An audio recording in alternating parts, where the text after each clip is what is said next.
Morning DBF central. आप सबका स्वागत है आज की हिंदी आराधना में। एंड आप जहाँ कहीं भी बैठे हैं और जो देख रहे हैं, हम आप सबका स्वागत करते हैं। और मेरी ये आशा है कि ये समय आपके लिए, आपके परिवार के लिए एंड एज अ चर्च हम सब के लिए एक आशीष का कारण बनेगा। आइए हम प्रार्थना करें। प्रभु जी, आप महान हैं, आप सर्वशक्तिमान हैं। प्रभु जी, हम ये समय में आपके सम्मुख आते हैं प्रभु, और अपने आप को, अपने परिवार को आपके सम्मुख में रखते हैं। प्रभु जी, जब हम प्रभु आपके लिए कुछ गीतों को गाते हैं, आराधना करते हैं, प्रभु जी होने दें कि ये आराधना आपको ग्रहण योग्य हो सके। हर तरीके के डिस्ट्रैक्शन से बचाए, मदद करें प्रभु कि हम आप पे कॉन्सेंट्रेट कर सकें, क्योंकि आप महान हैं और आप बहुत अच्छे हैं। धन्यवाद हमारी प्रार्थना को सुनने के लिए, यीशु मसीह के नाम से, आमीन। नहूम उसका पहला अध्याय और 7वीं आयत, यहाँ पे इस प्रकार लिखा है, यहोवा भला है, संकट के दिन में वो दृढ़ गढ़ ठहरता है और अपने शरणागतों की सुधि रखता है। मैं फिर से पढ़ूंगा। यहोवा भला है, संकट के दिन में वो दृढ़ गढ़ ठहरता है और अपने शरणागतों की सुधि रखता है। सच में यहोवा भला है। आइए हम अपनी आंखों को बंद करें और ये समय में हम प्रभु की उपस्थिति में जाएं और उसका धन्यवाद दें, क्योंकि हमने अभी पढ़ा यहोवा भला है। आपके जीवन में और मेरे जीवन में उसकी भलाई हम हर समय और निरंतर देख सकते हैं। आइए हम इस समय प्रार्थना करें और प्रभु का धन्यवाद दें, क्योंकि वो भला है और उसकी भलाई हमारे जीवन में बनी रहती है।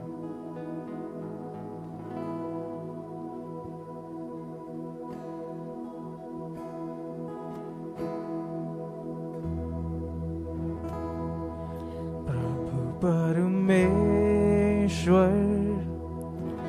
तू कितना भला है, तेरी भलाई सदा आती है। एक और बार गाएं। प्रभु परमेश्वर, तू कितना भला है, तेरी भलाई सदा आती है।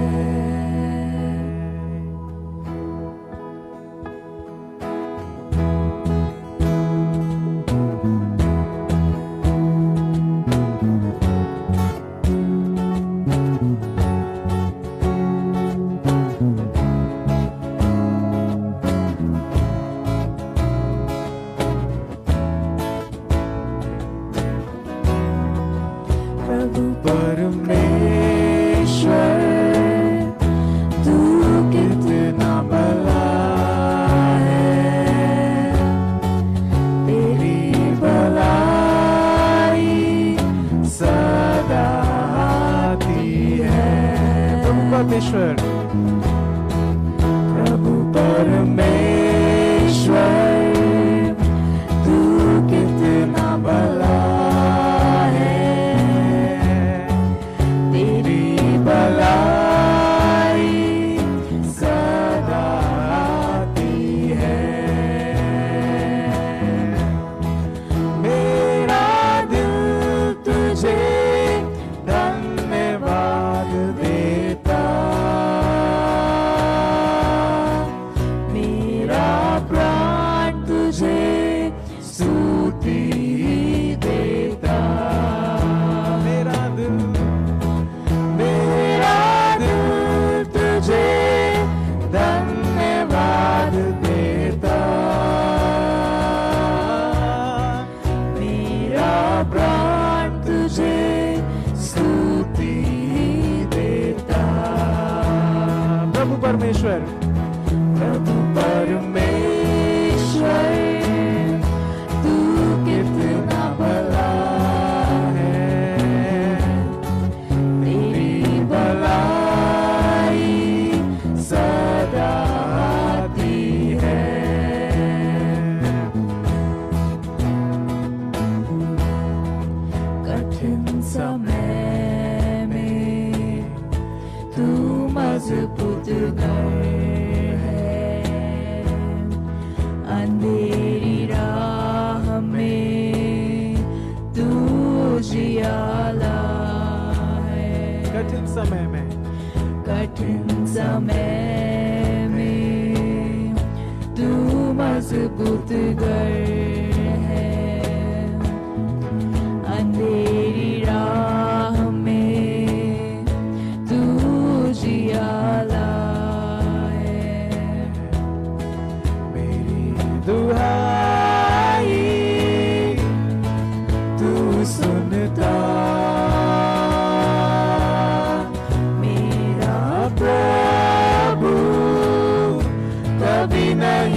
सोता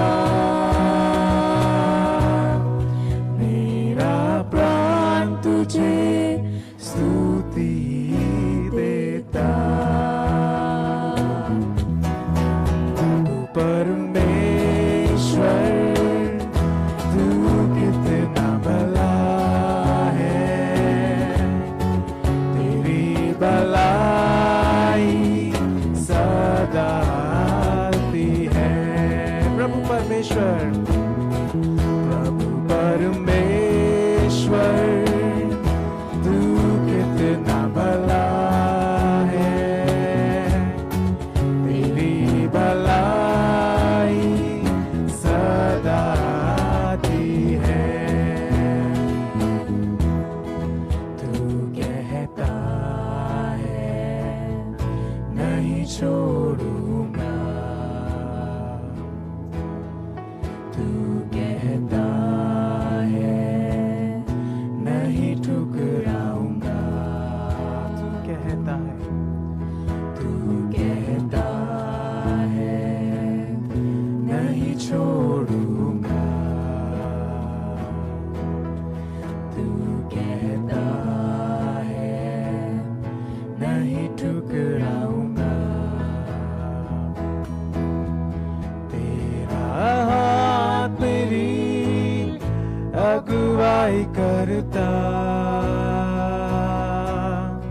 तेरा सामर्थ मुझे बल देता। तेरा हाथ मेरी अगुवाई करता, तेरा सामर्थ मुझे बल देता। मेरा प्राण तुझे स्तुति देता। प्रभु परमेश्वर तू कितना भला है, तेरी भलाई सदा आती है। प्रभु परमेश्वर तू कितना भला है, तेरी भलाई सदा आती है।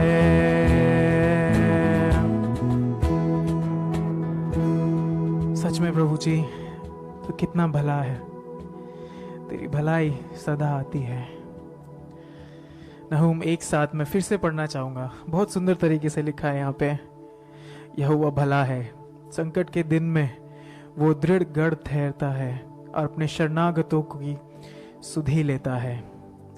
वो आपका और मेरा दृढ़ गढ़ है। मुझे नहीं पता आप यदि इस समय किसी परेशानी से होके गुजर रहे हैं या ऐसे समय से गुजर रहे हैं जहां पे आपको लग रहा है कि कोई आपके साथ नहीं है, लेकिन अगला गीत हमें इसी चीज का प्रोत्साहन देता है कि जंगली दरख्तों के दरमियान जब आसपास परेशानी है, वो है जो मेरा दृढ़गढ़ है, जो आपका दृढ़गढ़ है, और वो भला है क्योंकि वो आपसे और मुझसे प्रेम करता है।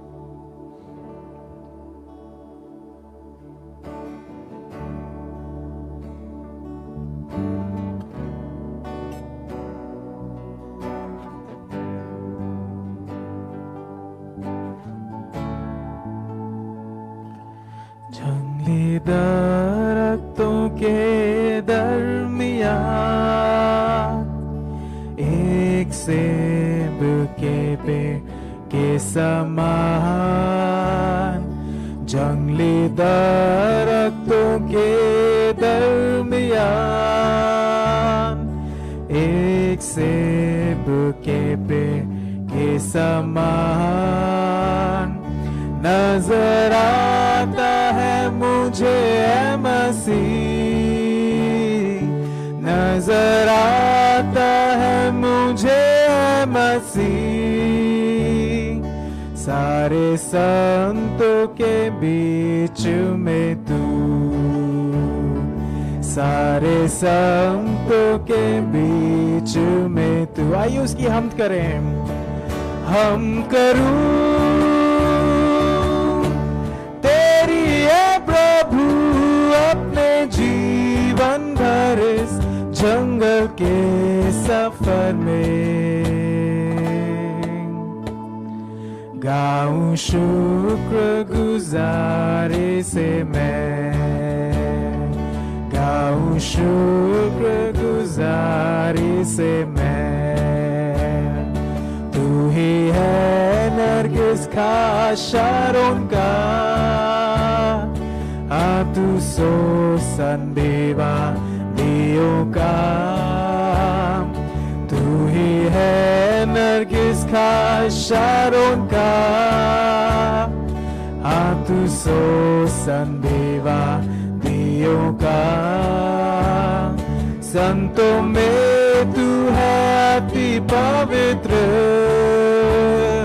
संतों में तू है अति पवित्र। कैसा कामिल और शान से भरा, कैसा कामिल और शान से भरा। हम करूं, साथ में गाएं। हम करूं तेरी है प्रभु अपने जीवन भर इस जंगल के सफर में। गाऊं शुक्र गुजारी से मैं, गाऊं शुक्र गुजारी से मैं। इत्र के समान है तेरा नाम, खुशबू फैलाता है जहां में। इत्र के समान है तेरा नाम, खुशबू फैलाता है जहां में। तंगी मुसीबत और बदनामी में, तंगी मुसीबत और बदनामी में। बना खुशबूदार तेरे समान, बना खुशबूदार तेरे समान। हम करूं तेरी है प्रभु अपने जीवन भर इस जंगल के सफर में। गाऊं शुक्र गुजारी से मैं, गाऊं शुक्र गुजारी से मैं। घबराहट की लहरों से गर डूबूं दुख के सागर में।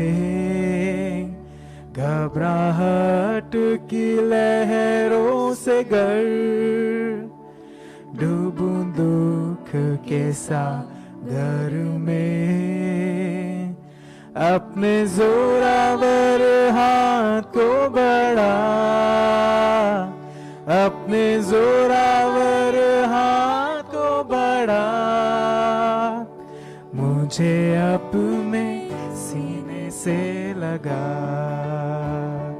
मुझे अपने सीने से लगा। हम करूं तेरी है प्रभु अपने जीवन भर इस जंगल के सफर में। गाऊं शुक्र गुजारी से मैं, गाऊं, गाऊं शुक्र गुजारी से मैं। अभी आ रहा हूँ तेरे पास, पूरी करने को तेरी मर्जी। अभी आ रहा हूँ तेरे पास, पूरी करने को तेरी मर्जी। ताकि दे दूं मैं काम को अंजाम, ताकि दे दूं मैं काम को अंजाम। पाऊं तेरे दीदार का इनाम, पाऊं तेरे दीदार का इनाम। हम करूं तेरी है प्रभु अपने जीवन भर इस जंगल के सफर में, गाऊं शुक्रगुजारी से मैं, गाऊं शुक्रगुजारी से मैं, गाऊं शुक्रगुजारी से मैं, गाऊं शुक्रगुजारी से मैं।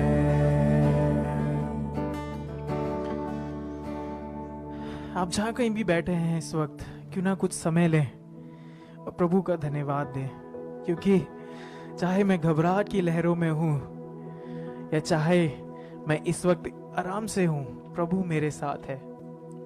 प्रभु का ये अश्योरेंस हमें है कि वो मेरे साथ और आपके साथ है, क्योंकि वही नाम है जो सबसे श्रेष्ठ है। आप 10 सेकंड ले सकते हैं या 30 सेकंड ले सकते हैं, अपने मुंह खोल के प्रभु का धन्यवाद दें, क्योंकि वो इस धन्यवाद के योग्य है।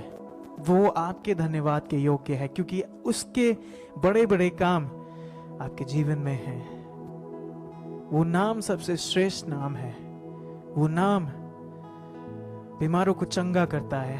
वो नाम हमें छुटकारा देता है। वो नाम सबसे श्रेष्ठ नाम है। आइए अपने मुंह को खोलें और प्रभु का धन्यवाद दें, जोर से प्रभु का धन्यवाद दें, क्योंकि वो इस धन्यवाद के योग्य है। वो महान राजा है, वो हमारा दृढ़ गढ़ है।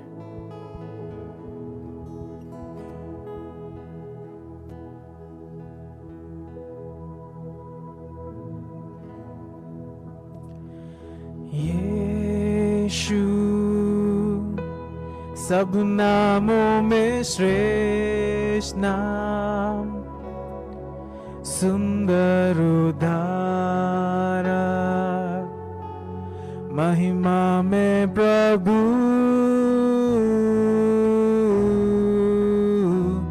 इम्मानुएल, परमेश्वर है साथ, धन्य उद्धारक, जीवित वचन। आइए साथ में गाएं।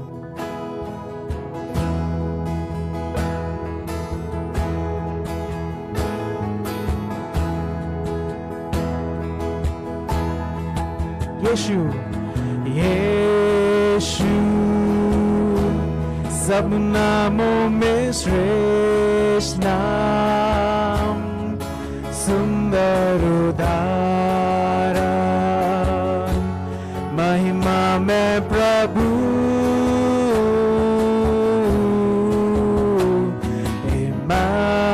इम्मानुएल,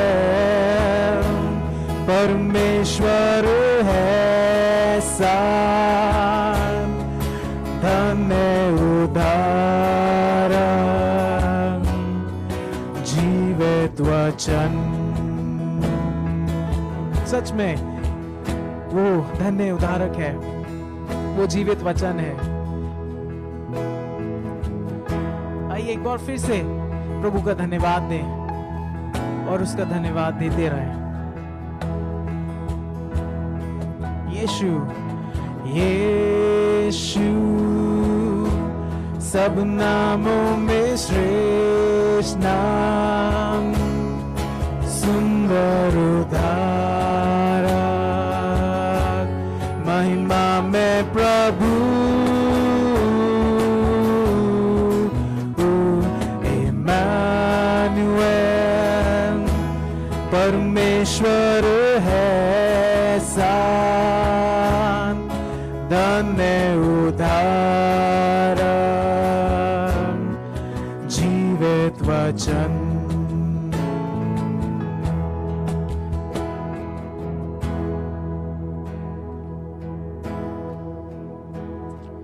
योग्य केवल तू,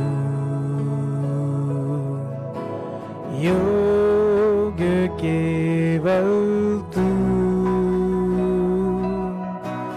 योग्य केवल तू ही प्रभु मेरे प्रभु यीशु। आइए गाएं, योग्य केवल तू, योग्य केवल तू, तू है योग्य केवल तू, योग्य केवल तू ही प्रभु मेरे प्रभु यीशु। योग्य केवल तू, योग्य केवल तू, तू है योग्य केवल तू, योग्य केवल तू ही प्रभु मेरे प्रभु यीशु। आदर और महिमा, आदर और महिमा हो तेरी। हाँ प्रभु, हम तेरी आदर करना चाहते हैं। आदर और महिमा हो तेरी, आदर और महिमा हो तेरी प्रभु मेरे प्रभु यीशु। आदर और महिमा, आदर और महिमा हो तेरी,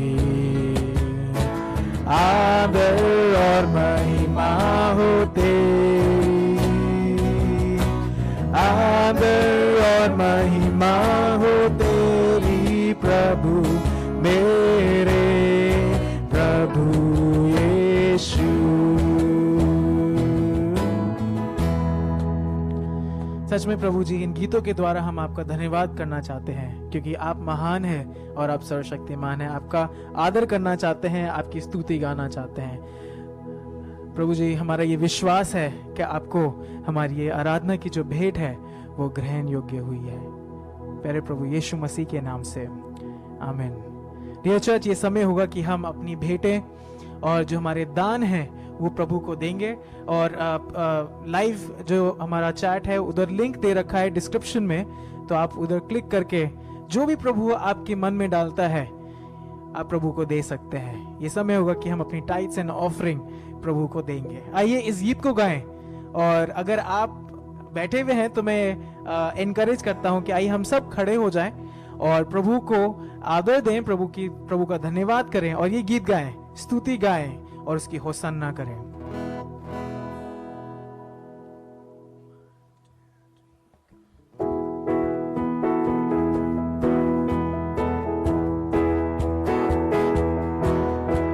स्तुति गाए आंखें उठाते हैं हम तेरी ओर, आशा लेके ये दिल तरसे तेरे लिए,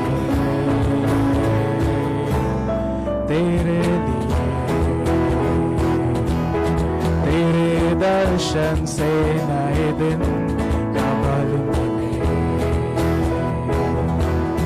तेरे पास प्रभु हम निडर बने। होसन्ना होसन्ना,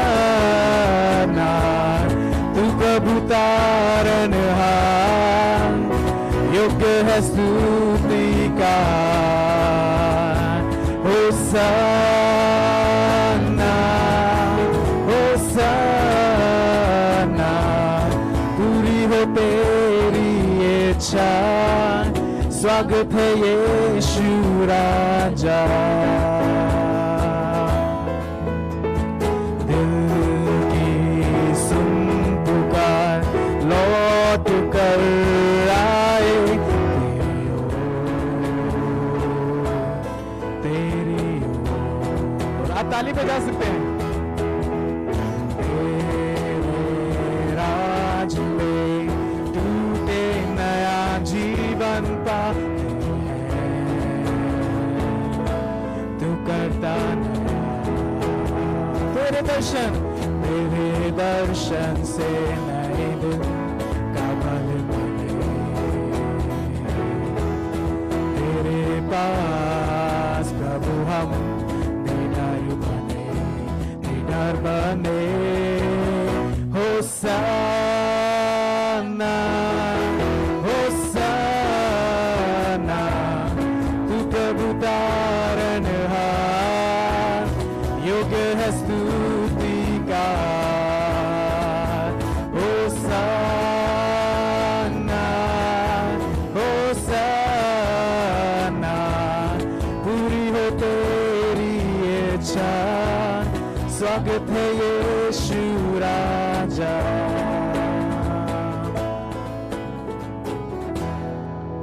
प्रभु जी धन्यवाद देते हैं एक बार फिर इस समय के लिए, और प्रार्थना करना चाहते हैं और धन्यवाद देना चाहते हैं कि जो भी भेंटें दी गई हैं प्रभु जी उनको आप अपने लिए इस्तेमाल करें, अपनी सेवकाई के लिए इस्तेमाल करें। और प्रभु जिन लोगों ने बढ़ चढ़ के हिस्सा लिया है और दिया है, उनके घरों में आपकी आशीष बनी रहे, उनके जीवन में आपकी उपस्थिति और आपकी आशीष बनी रहे। धन्यवाद प्रभु हमारी इस आराधना को ग्रहण करने के लिए, और विनती करते हैं प्रभु कि आप अपने वचन के द्वारा हमसे बात करें। पास्टर को आपके हाथ में सौंपते हैं। होने दें प्रभु कि ये पूरा समय हम सब के लिए एक आशीष का कारण बन सके। सारा आदर सारी महिमा आपको देते हुए इस छोटी सी विनती को सुने प्यारे प्रभु यीशु मसीह के नाम से, आमीन।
ये प्रार्थना करते हैं फिर वचन में जाएंगे।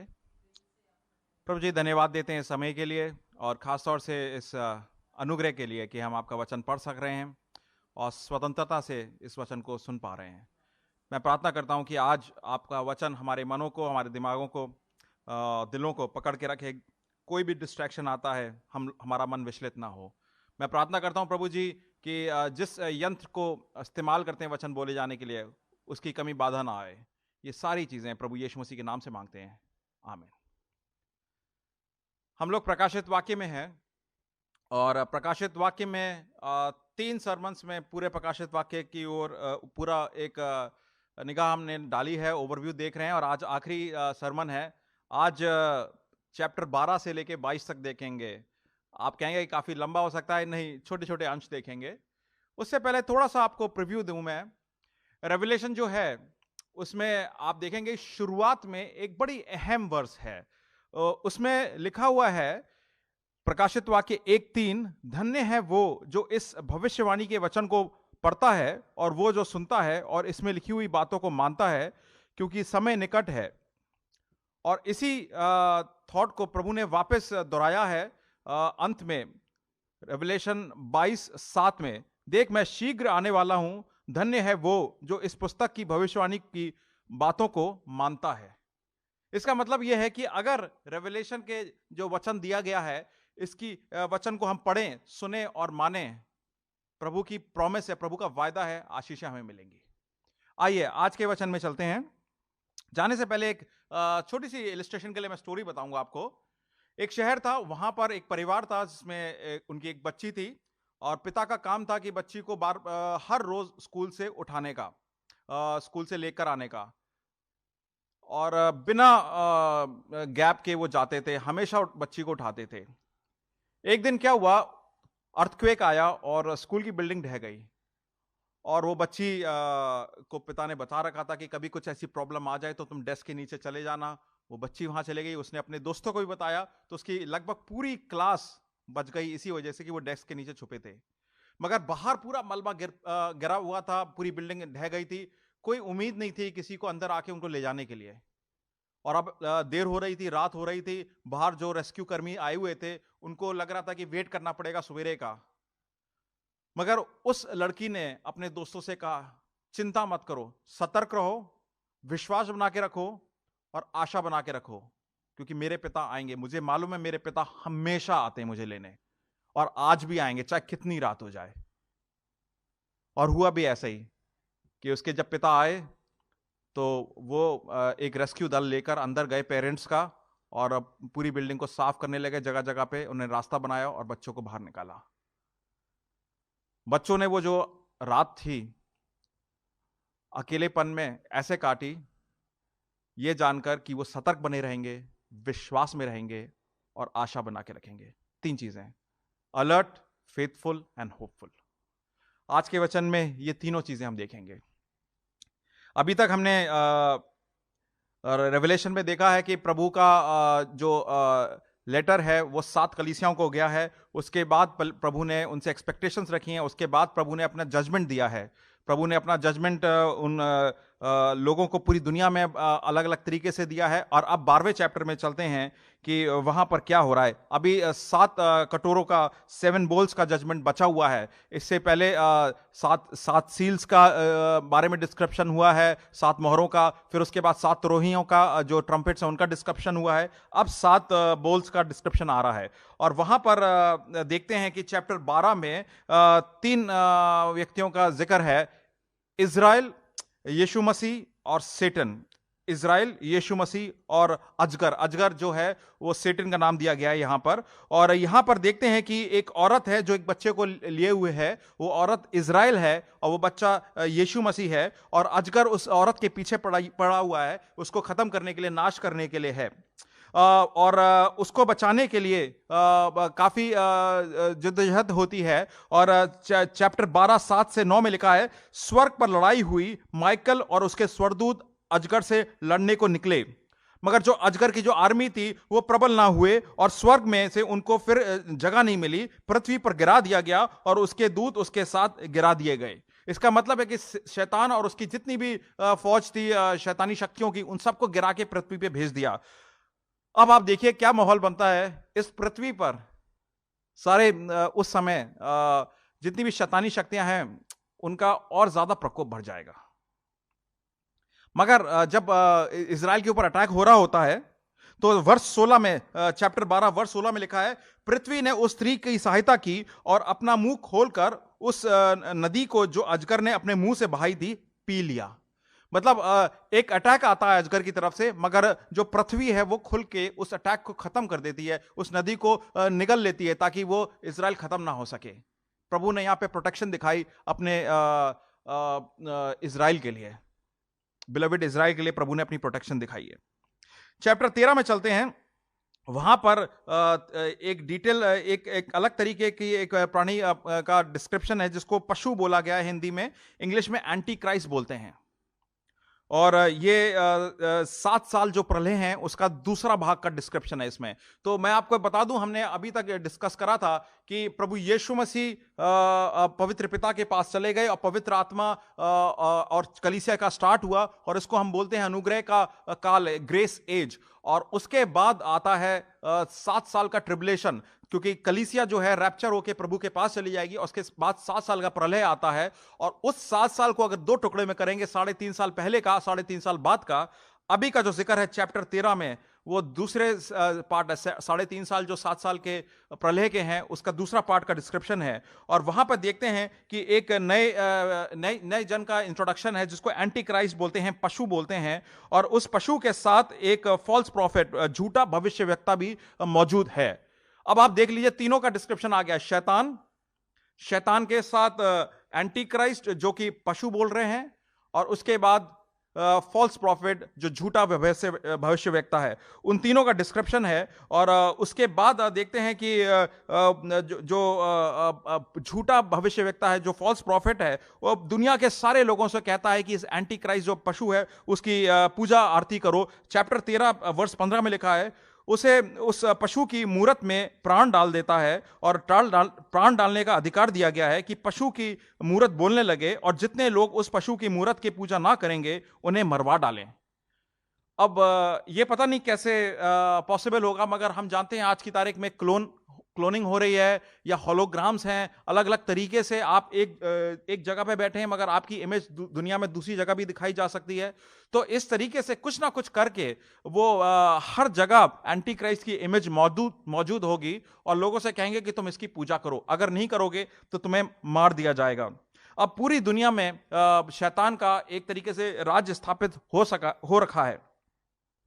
वर्ष 16 और 18 में काफी इंपॉर्टेंट चीज लिखी है, जो 666 जिसके बारे में हम लोग बोलते हैं, वो यहां पे लिखा है, चैप्टर 13 वर्ष 16 से 18। और उसने छोटे बड़े, धनी, कंगाल, स्वतंत्र, दास, सबके दाहिने हाथ या उनके माथे पर एक छाप कर दी कि उसकी छोड़ जिस पर वो छाप, अर्थात उस पशु का नाम या उसके नाम का अंक हो, और कोई लेन देन ना, उसके अलावा कोई लेन देन नहीं कर सकता है।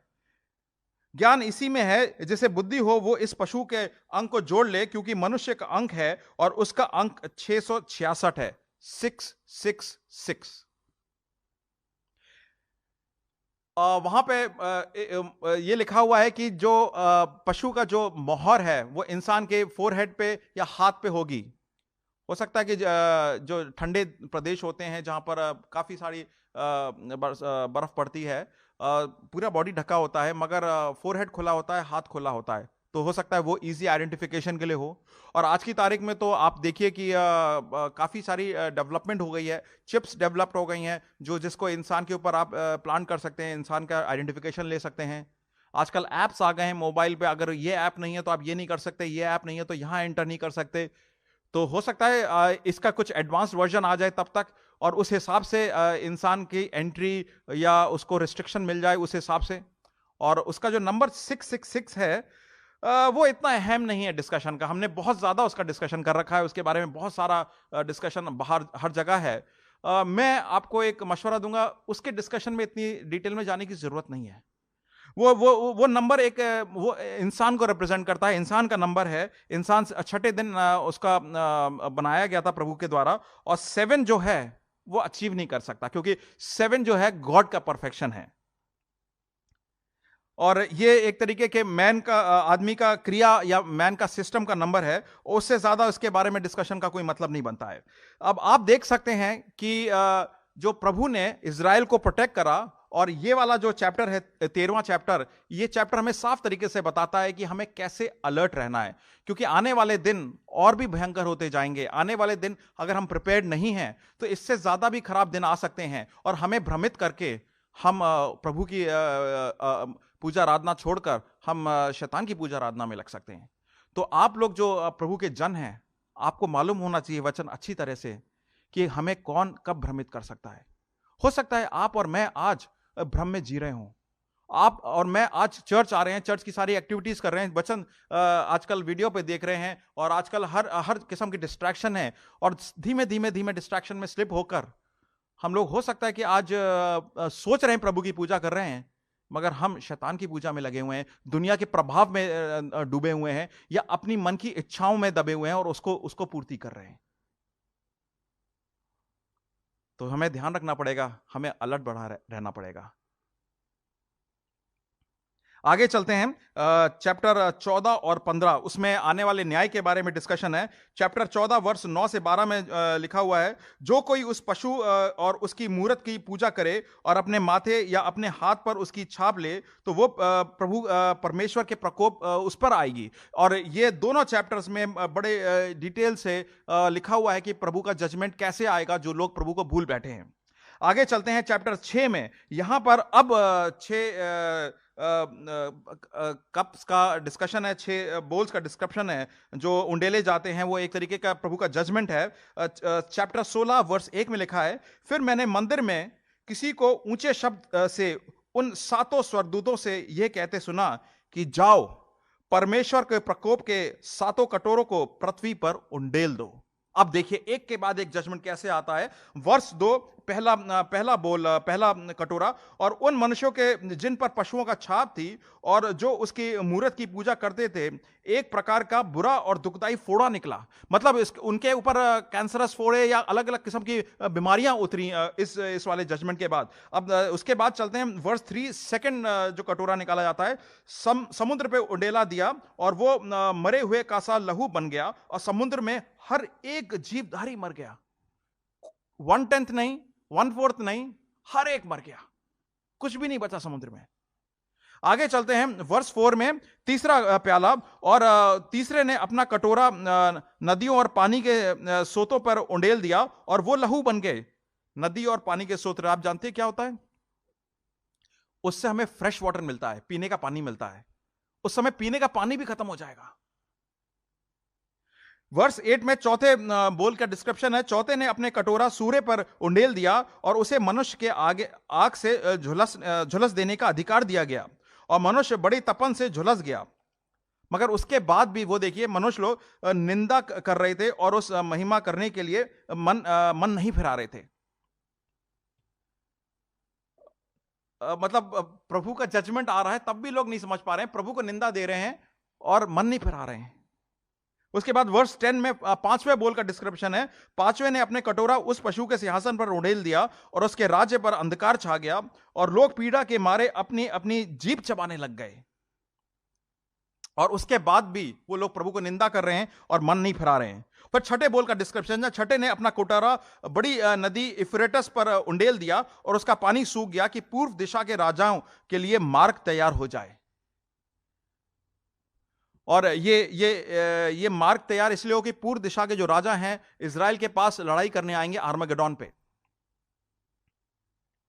और आगे लिखा है वचन में, और मैं उस अजगर के मुंह से और उस पशु के मुंह से और उस झूठे भविष्यद्वक्ता के मुंह से 3 अशुद्ध आत्माओं को मेंढकों के रूप में निकलता हुआ देखता हूं। और वो जो 3 आत्माएं थी मेंढक के रूप से जो निकलती हैं, वो पूरी दुनिया को घेरती हैं, बुलाती हैं आर्मगेडोन पे लड़ाई करने के लिए। और इस बीच में प्रभु यीशु मसीह का इंट्रोडक्शन होता है।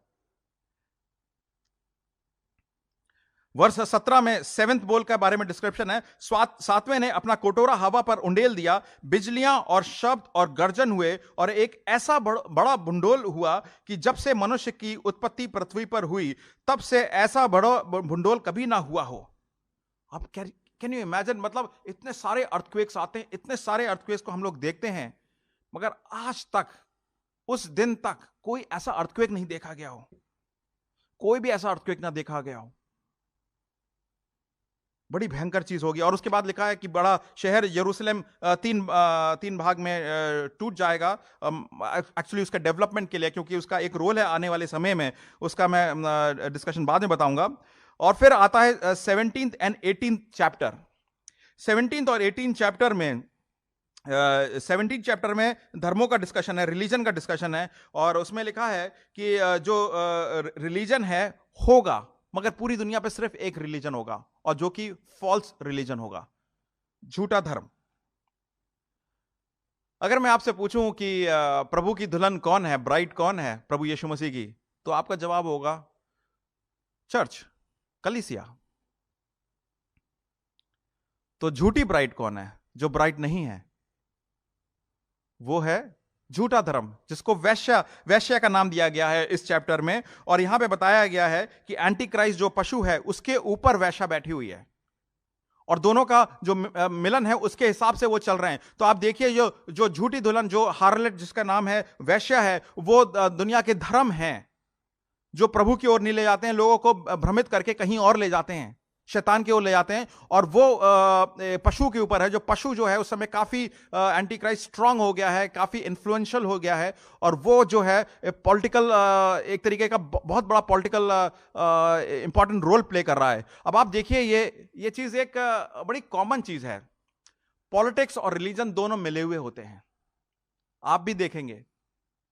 यहां पे वही चीज हो रही है। बीस्ट जो है वो एक तरीके का पॉलिटिकल इन्फ्लुएंस ला रहा है, और जो उसके ऊपर वैश्या बैठी है वो धर्मों का इन्फ्लुएंस ला रही है। और बीस्ट और हार्लेट दोनों की जो इस समय जोड़ी बनी हुई है, वही चीज आप भी देखेंगे कि आज की तारीख में हमारे जगह जगह पे हम देखेंगे कि ये बड़ा आसान है पॉलिटिक्स और धर्म को मिलाकर लोगों पे इन्फ्लुएंस करना। और जब इन दोनों चीजों को मिलाते हैं, धर्म को, तो कोई धर्म के खिलाफ कुछ बोलेगा नहीं, और पॉलिटिक्स को रखेंगे तो वो पावर रखेंगे। तो इन दोनों को मिलाने के बाद आप देखिए आपके सामने बहुत सारे एग्जाम्पल्स हैं। ऐसे एग्जाम्पल्स आज भी हमें देखने को मिल रहे हैं। इससे कहीं बढ़ चढ़कर ज्यादा इंफ्लुएंशियल एग्जाम्पल देखने को मिलेगा उस दिन।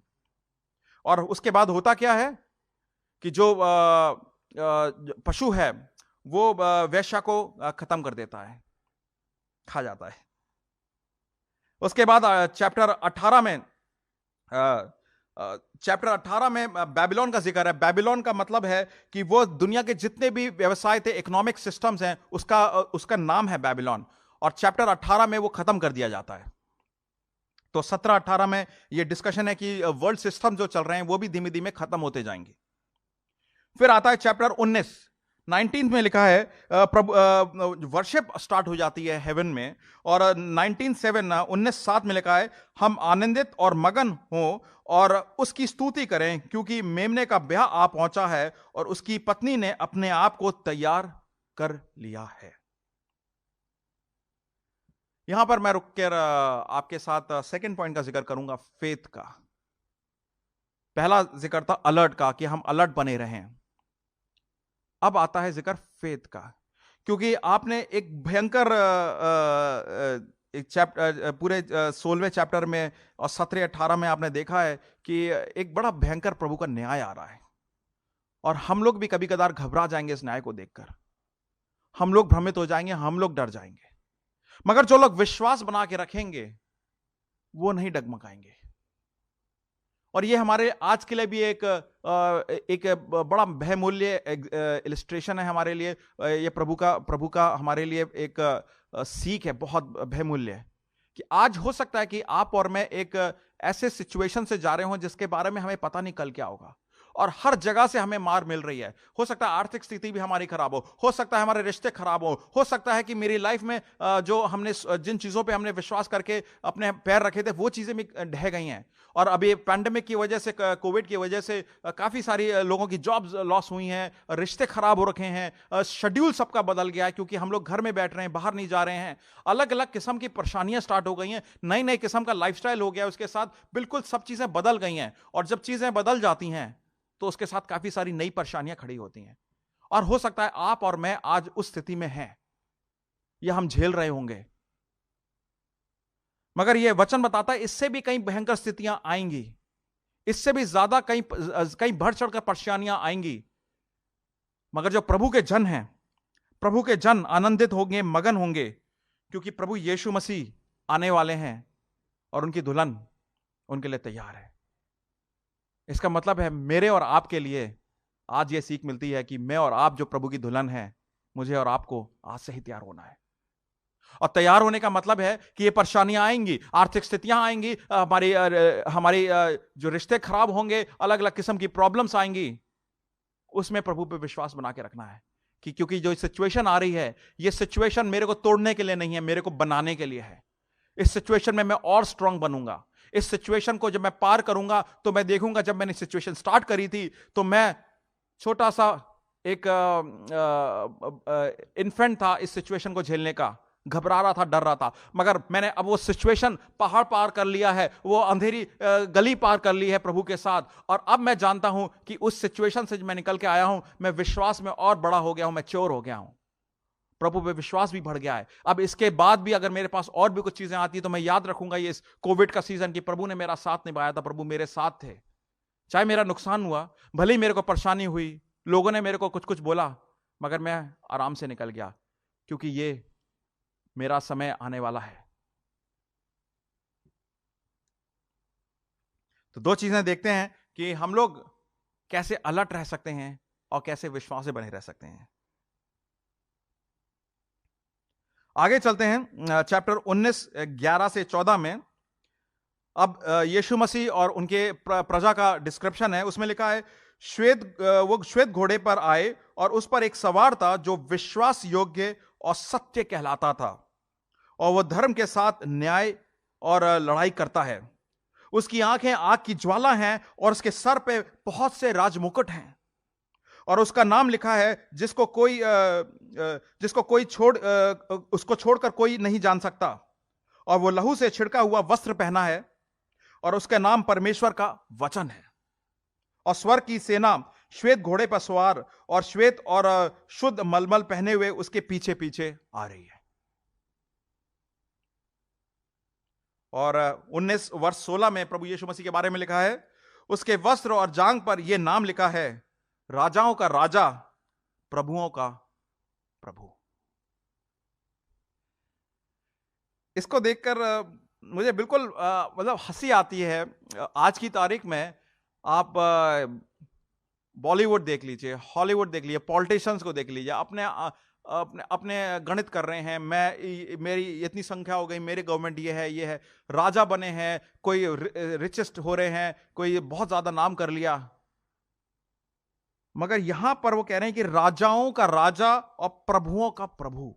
तो जितने भी हैं आज अपने आप को हस्ती समझते हैं, जितने भी हैं जो अपने आप को बड़ा समझते हैं, उनसे कोई बड़ा है, उनसे कोई परम बड़ा है, और वो है यीशु मसीह। और आप और मैं अगर आज यीशु मसीह के विश्वास योग्य पात्र हैं, उनके साथ हैं, उनकी सेनाओं में हैं, तो मुझे और आपको डरने की कोई जरूरत नहीं है, मुझे और आपको घबराने की जरूरत नहीं है ऐसे राजाओं से, ऐसे प्रभुओं से जो आज हैं कल खत्म हो जाएंगे।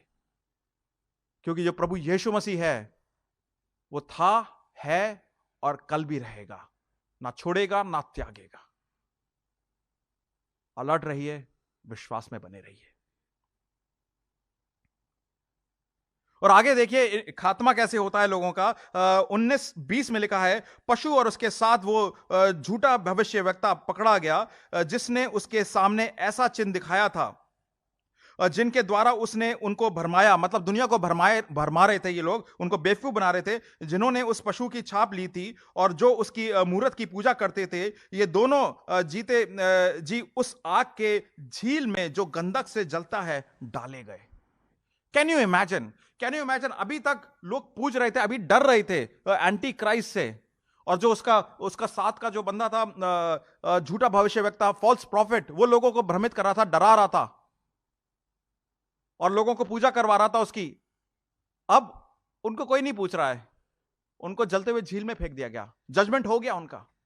अब किस बात का डर? तो आपको अगर मालूम है आज कि प्रभु के वचन के द्वारा जितने लोग प्रभु बने हुए हैं, जितने लोग फॉल्स लीडर्स बने हुए हैं, जितने लोग अपने आप को राजा बोलते हैं मगर है नहीं, कोई डरने की जरूरत नहीं है, कोई घबराने की जरूरत नहीं है। आपको मालूम है कि आप अलर्ट रह सकते हैं, क्योंकि ऐसा समय आएगा जब प्रभु की जीत होगी, और आप विश्वास बना के रख सकते हैं, आपको मालूम है कि प्रभु की जीत होगी। अब चलते हैं वर्ष 20 में, चैप्टर 20 में, प्रकाशित वाक्य के 20 में, और वहां पे लिखा है, फिर मैंने सिंहासन देखा और उन पर कुछ लोग बैठे हुए देखे और उनके न्याय करने का अधिकार दिया गया था। तो अब ये 1000 साल का सीन है। तो जैसे मैंने शुरुआत में आपको बताया था कि प्रभु का अनुग्रह का जो सीजन है, अनुग्रह का जो काल है वो चल रहा है। इसके बाद कलीसिया का रैप्चर हो जाएगा, जो प्रभु यीशु मसीह के पास जाएंगे। फिर 7 साल का प्रलय आएगा, और 7 साल का प्रलय खत्म होते ही प्रभु यीशु मसीह, जिनका आगमन हो चुका है अपनी आर्मीज के साथ, प्रभु यीशु मसीह अपना राज्य स्टैब्लिश करेंगे 1000 साल के लिए। क्योंकि वचन में लिखा है आगे, और उनकी आत्माओं को भी देखा, चैप्टर 20 में लिखा, उनकी आत्माओं को भी देखा जिनके सिर यीशु की गवाही देने और परमेश्वर के वचन के कारण काटे गए थे। ये मार्टर्स हैं, जो प्रोसिक्यूटेड लोग हैं, और जिन्होंने उस पशु की और ना उस मूरत की पूजा करी, वो झुके नहीं, वो विश्वास बना के रखे, वो झुके नहीं, और ना उसकी छाप और अपनी माथे पर और हाथ पे लिया था, जो उसका मार्क था वो भी नहीं लिया। वो जीवित होकर मसीह के साथ 1000 वर्ष तक राज्य करेंगे। और इसके बाद क्या होता है? शैतान 1000 साल के अंत में शैतान थोड़ी देर के लिए बाहर आता है, दुनिया को भ्रमित करता है, दुनिया को बुलाता है प्रभु यीशु मसीह के विरुद्ध लड़ाई करने का, मगर वो तब भी हारा जाता है और उसको भी बंदी बना के फेंक दिया जाता है। और 1000 साल के बाद अनंत काल,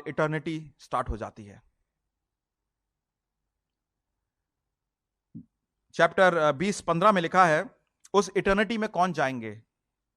20:15 में लिखा है, जिस किसी का नाम जीवन की पुस्तक में लिखा हुआ ना मिले वो आग में की झील में डाला जाएगा, और जिसका नाम होगा वो प्रभु के साथ अनंत काल तक जाएंगे।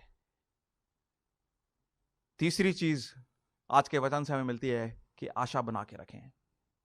मेरी उम्मीद है भाई और बहनों कि हम आशा बना के रखेंगे कि एक दिन ऐसा आएगा कि जब हम प्रभु के साथ अनंत काल में होंगे। जब मुझे और आपको मालूम है कि ऐसा दिन आएगा और मैं और आप प्रभु के साथ अनंत काल में होंगे, तो आज उसी हिसाब से हम जी सकते हैं। आज उसी हिसाब से हम लोग सोच विचार कर सकते हैं, कार्य कर सकते हैं, अपने मुंह के बोल रख सकते हैं और लोगों के प्रति बर्ताव रख सकते हैं। प्रकाशित वाक्य 21:3-4 में लिखा है, फिर मैंने सिंहासन में से किसी को ऊंचे शब्द से यह कहते सुना कि देख, परमेश्वर का डेरा मनुष्य के बीच में है, वो उनके साथ डेरा करेगा और वो उसके लोग होंगे, और परमेश्वर आप उनके साथ रहेगा और उनका परमेश्वर होगा। परमेश्वर इंसान के साथ रहेगा और वो उनके आंखों से सब आंसू पोंछ डालेगा, और इसके बाद मृत्यु ना रहेगी, ना रहेगा शोक, ना विलाप, ना पीड़ा रहेगी। पहली जैसी बातें जाती रहीं, एक नया काल आ जाएगा। यह है आपके मेरे आशा का कारण। प्रिय भाइयों बहनों, प्रभु का वचन झुटलाता नहीं है, साफ बोलता है कि आने वाले दिन कुछ अच्छे नहीं है, और कहीं उसको देखकर मैं और आप ना घबरा जाएं। इसीलिए इस वचन से मैं आपसे आग्रह करूंगा कि आप सतर्क बने रहिए, विश्वास में बने रहिए और आशावान रहिए, क्योंकि प्रभु का दिन आने वाला है। मैं और आपको तैयार रहना है। आज आपसे उम्मीद करता है प्रभु कि आप सिर्फ अपने आप के लिए नहीं, बल्कि अपने परिवारजनों के लिए, अपने दोस्तों के लिए, अपने मिलने वालों के लिए, अपने सहकर्मियों के लिए, जहां पे आप काम करते हैं, उन सब के लिए भी प्रार्थना करें। उन सब को भी आप आशावान बनाएं, उन सब के ऊपर भी आप विश्वास के लिए प्रार्थना करें, क्योंकि आप नमक और ज्योति हैं इस शहर के लिए, इस दुनिया के लिए। और आपको लोग देखकर कहेंगे कि इनमें कुछ अलग है, क्योंकि इस दुनिया में सब कुछ उल्टा सीधा चल रहा है और भी खराब होने वाला है, मगर ये लोग डगमगा नहीं रहे हैं। ये लोग तो और भी ज्यादा आनंदित हो रहे हैं, ये लोग तो और भी ज्यादा पीस पा रहे हैं। प्रभु आपसे यही उम्मीद रखता है, और यह सब स्टार्ट होता है कि आप प्रभु यीशु में बने रहें, क्योंकि वही मार्ग, सत्य और जीवन है। भाई और बहनों, अगर आपने प्रभु यीशु मसीह को कभी अपनाया हो और आज लगता है कि आप प्रभु यीशु मसीह के साथ नहीं चल रहे हैं, लगता है कि प्रभु यीशु मसीह और आपका रिलेशनशिप काफी देर तक टूटा हुआ है, तो हो सकता है आज प्रभु आपको वापस बुला रहे हैं और कह रहे हैं रिश्ता जोड़ लो। हो सकता है कि आपने प्रभु यीशु मसीह के बारे में सुना हो, मगर कभी रिश्ता बनाने की बात ना सोची हो। सोचा हो कि बहुत कुछ करना पड़ेगा, ये ऐसे जीवन बदल जाएगा, ये हो जाएगा, वो हो जाएगा। मगर यहां पर वचन ने साफ बोल दिया है, जो लोग प्रभु की निंदा करते हैं, जिन लोगों ने मन नहीं भराया दुनिया से, और जिन लोगों ने अलग अलग पशुओं की, अलग अलग मूर्तियों की, अलग अलग प्रभुओं की पूजा आरती करी, वो सब अग्निकुंड में डाले गए। मैं आज आपको बताऊंगा कि प्रभु यीशु मसीह के साथ ही अनंत जीवन है, प्रभु यीशु मसीह के साथ ही शांति है, आशा का जीवन है। आप अगर शांति ढूंढ रहे हैं, आप एक आशावान जीवन ढूंढ रहे हैं, आप एक प्रोडक्टिव लाइफ ढूंढ रहे हैं कि कहां पे मेरे को मिलेगा पीस, कहां पे मेरे को मिलेगा हर्ष, वो है प्रभु यीशु मसीह, और कहीं नहीं। आपको अगर प्रभु आपसे बात कर रहा है और आपको लगता है कि मुझे प्रभु यीशु मसीह में विश्वास करना है, बढ़ाना है, तो आइए प्रार्थना करते हैं साथ और प्रभु की ओर नजर करते हैं। प्रभु जी, धन्यवाद देते हैं इस प्रकाशित वाक्य का। है डराने वाला, घबरा जाते हैं, मगर आशा है प्रभु जी कि एक दिन आएगा, आपका न्याय होगा, और जिन चीजों पे न्याय होना है, जिन व्यक्तियों पे न्याय होना है, जिन सिस्टम्स पे न्याय होना है, जिन गतिविधियों पे न्याय होना है, वो होगा, पूर्णता से होगा, वो सब जला के राख हो जाएंगी। मगर वही लोग खड़े रहेंगे जो प्रभु यीशु मसीह का नाम लेते हैं और जिन पे प्रभु यीशु मसीह की मोहर लगी है। मैं प्रार्थना करता हूं प्रभु जी आज कि जो हर एक जन जो ये वचन सुन रहा है वो बदला हुआ जाए प्रभु जी। प्रभु जी इस समय कुछ भाई बहन होंगे जो इस समय प्रार्थना कर रहे होंगे प्रभु यीशु मसीह को अपनाने के लिए, चाहते हैं प्रभु यीशु मसीह के राज्य में आना। आप उनकी बातें सुने, उनका मन फिराव का उनको वचन बताएं प्रभु जी, और वो लोग अपने लाइफस्टाइल से, अपनी गतिविधियों से, अपनी सोच विचार से मन फिराएं। हो सकता है मन में हम सोच रहे हो कि हमने बहुत बड़ा पाप नहीं किया, हम छोटे छोटे पाप का गलतियां करते हैं, हमारे पास इतना बड़ा पाप का वो है नहीं। मगर प्रभु जी हमें यह जानना जरूरी है कि जो यीशु मसीह में नहीं है वो एक तरीके से पाप का ही जीवन जी रहा है, बल्कि जी रहा है। मैं प्रार्थना करता हूं प्रभु जी कि आज जिनकी गुहार आप तक जारी है, आप उन्हें अपनाएं और अपने राज्य में लेकर आए। मैं प्रार्थना करता हूं प्रभु जी आने वाले दिनों में हमारी सिचुएशन सही नहीं होंगी और भी बिगड़ती जाएंगी प्रभु जी। उन सिचुएशंस में हम लोग अलर्ट बने रहें, विश्वास योग्य बने रहें और होपफुल बने रहें आपके आने का। और खुद के लिए नहीं बल्कि आपस के पड़ोसियों के लिए भी, अपने परिवारजनों के लिए भी और सहकर्मियों के लिए भी, और उनके लिए भी हम आशा का कारण बने। प्रभु जी जैसे आपका वचन बोलता है कि जो लोगों ने ये वचन पढ़ा है, सुना है और इसको लागू करते हैं अपने जीवन में, वो आशीष पाएंगे। प्रभु जी आपकी आशीष हर एक जन पे पड़े जो आज ये वचन सुन रहा है।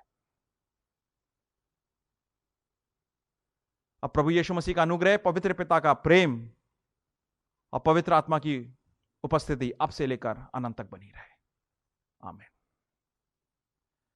मैं उम्मीद करता हूं कि आपका हफ्ता शुभ हो और प्रभु में बने रहें और प्रभु के वचनों में बने रहें। वहीं पर आपको सही मायने में हर्ष और शांति मिलेगी। जय मसीह।